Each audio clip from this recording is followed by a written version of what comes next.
कुंडली में केतु और 12वें भाव का फ़लसफ़ा बिल्कुल सिंपल है।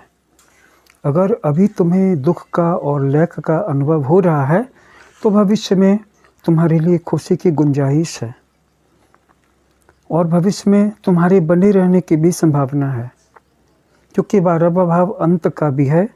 कुंडली के सारे भाव होने के हैं, पार्शियली या फुली, लेकिन कुंडली का 12वां भाव बियॉन्ड का है, जहाँ पर तुम्हारा होना नहीं होने में है या जहाँ पर तुम्हारा नहीं होना है।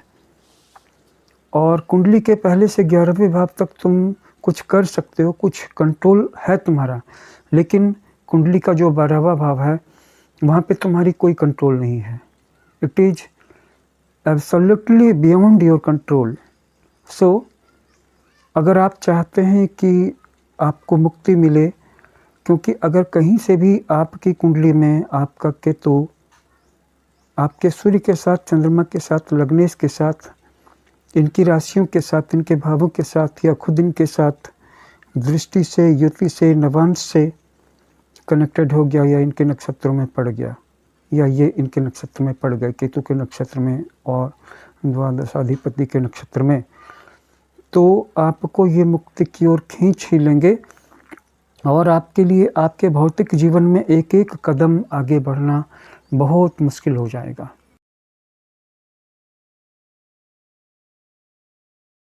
मतलब ये कि केतु की प्रधानता और 12वें हाउस के प्रभाव से अगर आप अपने जीवन में एक कदम भी भौतिक उन्नति के लिए फिजिकल डायमेंशन में बढ़ाना चाहते हैं, तो आपको अपना दूसरा कदम स्पिरिचुअल डायमेंशन में, आध्यात्मिक उन्नति के डायरेक्शन में बढ़ाना ही होगा।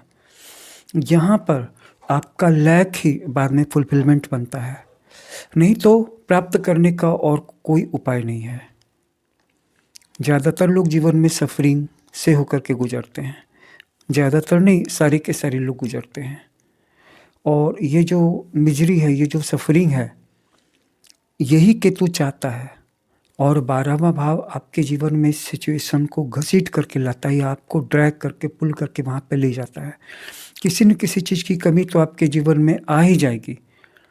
किसी की गर्लफ्रेंड इसको धोखा दे दे, प्रेम की कमी हो गई, किसी की नौकरी छूट जाए, एम्प्लॉयमेंट की कमी हो गई, किसी की माँ ने उसके साथ अच्छा बिहेवियर नहीं किया, किसी के भाई ने उसको धोखा दे दिया, किसी के पिता ने उसको प्रॉपर्टी से बेदखल कर दिया और किसी की पत्नी ने उसको धोखा दे दिया।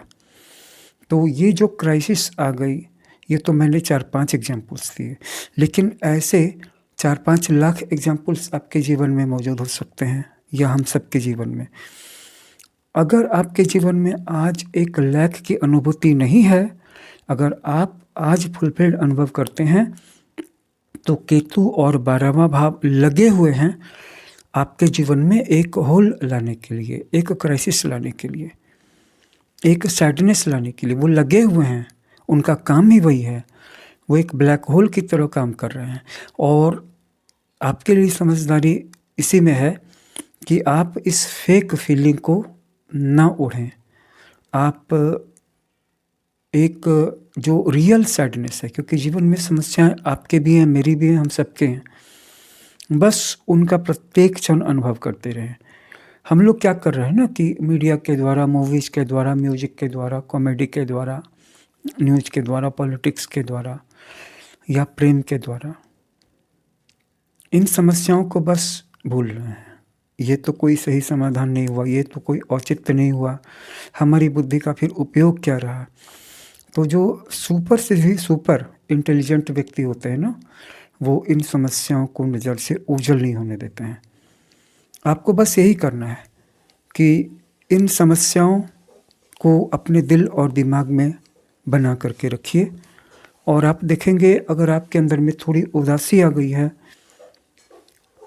थोड़ा सा आप बुझ गए हैं, थोड़ा सा डाउन हो गए हैं, तो आपका आने वाला जो समय है अच्छे से आपको अनुभव होगा और जीवन में खुशियाँ आएंगी आपके फ्यूचर में, क्योंकि आप वो बंदे हैं जो रियलिटी से दूर नहीं भाग रहा है और ऐसा बंदा केतु को बहुत पसंद है। और 12वें घर की जो शक्ति है ना, वो आपकी पूरी कुंडली से मिला करके अकेले बड़ी है।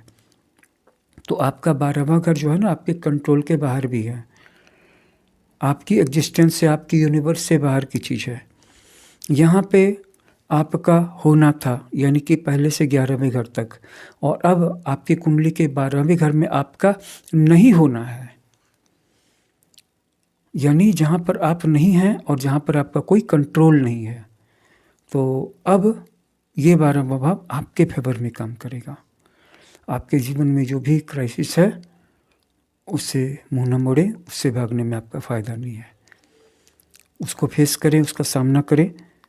अगर आपके पास, आपके हाथों में अभी कोई समाधान नहीं है, अभी कोई सोल्यूशन नहीं है और आपके हाथ पूरी तरह से खाली हैं, तो भी बड़ी खुशी की बात है। लेकिन कम से कम आप अवेयर रहें। जीवन जो भी है, जैसा भी है, उसके प्रति आंखें खुली रखें। फिर आप देखेंगे कि आज जो आपको दुख मिला है, कल आपको सुख मिलेगा। और अगर आप ज़बरदस्ती की फेक फीलिंग करके अपने आप को सुखी अनुभव करवाते हैं और छोटी छोटी चीज़ों के लिए दरवाजे दरवाजे पे जा कर के खुशी की याचना करते हैं, तो और अगर वो खुशी मिल गई तो इसके बदले में ये केतु और ये 12वां भाव जीवन में और भी बड़ी बड़ी क्राइसिस तैयार करेंगे, क्योंकि यूनिवर्स सोया हुआ नहीं है और ना ही इसके प्लैनेट सोए हुए हैं। और जो व्यक्ति अवेयर है वही मेहनत करके या बुद्धि लगा करके आगे आएगा सॉल्यूशन के साथ। सॉल्यूशन उसी को मिलेगा जो ड्रिंकिंग करके, स्मोकिंग करके या म्यूजिक सुन करके या मूवीज़ देख करके समस्याओं को भूलने की कोशिश नहीं कर रहा है। अब रह गई बात कि अन्य प्लैनेट्स की भी इसमें भूमिका है। तो भूमिका है, जैसे हम जुपिटर को ले लेते कि your Jupiter is often associated with your Ketu and your liberation, क्योंकि धर्म का संबंध जो है मुक्ति से भी है, मुक्त से भी है, और यहाँ पे सदाचार की बात उठती है। तो जो आपके जुपिटर हैं वो तभी पावरफुल होते हैं जब आप नियमों को नहीं तोड़ते हैं या नियमों को अपनी फेवर में बदलते नहीं हैं। मैं ये नहीं कह रहा हूँ कि आप ब्लाइंडली बिल्कुल पूरी तरह से ऑर्थोडॉक्स हो जाएं और जो नियम आज से 200-500 साल पहले या 5000 साल पहले लोग मानते चले आ रहे थे उन्हीं नियमों को माने और व्यावहारिक नहीं बने। लेकिन जिन नियमों को आपने स्वीकार कर लिया है फिर उनके खिलाफ नहीं जाएं, उनको आप मानते रहें और ये आपके लिए ज़्यादा अच्छा रहेगा। और अगर जुपिटर की शक्ति मिल जाती है केतु के साथ, तब फिर एक ग्रह की शक्ति मिलानी जरूरी होगी, वो है शनि, क्योंकि शनि व्यवहारिक दुनिया का प्लैनेट है और इस दुनिया में आपकी जड़ें मजबूत अगर कोई करेगा तो वो शनि ही करेगा। और शनि को मजबूत करने का तरीका आप जानते हैं कि आपको क्या करना है, आपको श्रम करना है और आम व्यक्ति का, कॉमन मैन का, खास करके मजदूर वर्ग का सहयोग करना है, उसका निरादर नहीं करना है। और जो लोग भी श्रमजीवी हैं ना, उनका हमेशा रिस्पेक्ट कीजिए। अगर उनकी कुछ मदद नहीं कर सकते हैं तो उनके साथ 1 रुपए की भी बेईमानी मत कीजिए और थोड़ा सा श्रम रोज कीजिए। तो यहाँ पे बात ये नहीं है कि कोई व्यक्ति मेडिटेशन करेगा तभी उसकी लिबरेशन होगी, तभी केतु उसको मोक्ष देगा, ऐसा कुछ नहीं है। केतु उस व्यक्ति को भी मुक्ति दे देगा जिसके विचार शुद्ध हो गए, जिसकी भावनाएं शुद्ध हो गई हैं, जिसका कर्म शुद्ध हो गया है। कर्म के मार्ग से भी मुक्ति मिल जाती है, बात इतनी ही है। और सुख के पीछे भागने से सिर्फ दुख मिलता है। और अगर आप दुख की खोज करोगे तो प्रतिक्रिया होगी, उसका अपोजिट मिलेगा। दुख और सुख केवल यही 2 चीज़ें हैं, बाकी सारी बातें हो रही हैं। आपको मैं एक बात का रिमाइंड कराना चाहता हूँ, बहुत ही हम्बली, जो मैंने समझा है, कोई परमानेंट मुक्ति नहीं है, कोई शाश्वत मुक्ति नहीं है। और अगर है तो वो हम और आप जैसी चींटियों से उतनी ही बड़ी है जितना कि हिमालय बड़ा है एक चींटी के सामने।